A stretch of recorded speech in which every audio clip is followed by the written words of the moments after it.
Le WiMAX, en 2007, on en a déjà parlé. En 2008, on en parlera encore plus. Mais le WiMAX, à quoi ça va servir? Rendez-vous avec Alcatel-Lucent pour une démonstration. Alcatel-Lucent a déployé un réseau test WiMAX sur son site de Vélizy pour 120 de ses employés. Ces 120 testeurs seront équipés de cartes PCMCIA ou de clés USB WiMAX pour les terminaux mobiles et de points d'accès WiMAX pour les postes fixes. Dans les locaux, des antennes WiMAX sont installées tous les 2 étages. À l'extérieur, une antenne et une station de base complètent le réseau. Mais que peut-on faire en entreprise avec WiMAX ?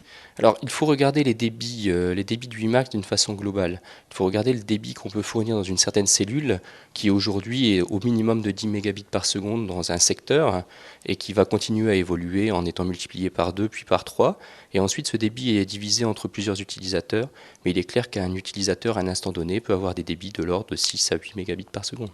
Les utilisateurs vont donc bénéficier d'une meilleure bande passante qui donnera accès à la téléphonie, à Internet, mais aussi à des services vidéo. Est-ce que le WiMAX va remplacer le Wi-Fi dans les entreprises ?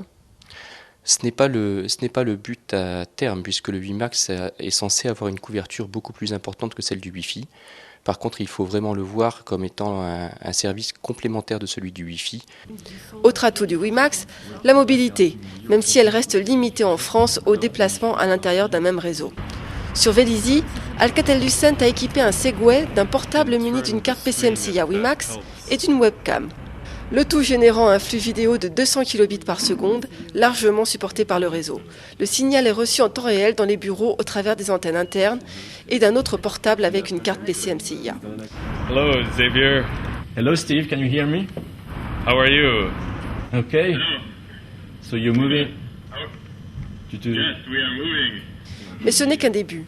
Lors de tests au Japon, une connexion WiMAX à plus de 100 km/h a pu fournir des débits de 1,8 mégabits par seconde. Aujourd'hui, Alcatel-Lucent est prêt pour les premiers déploiements. Station de base, antenne de réception, serveur de communication, mais aussi carte PCMCIA et points d'accès seront commercialisés en 2008.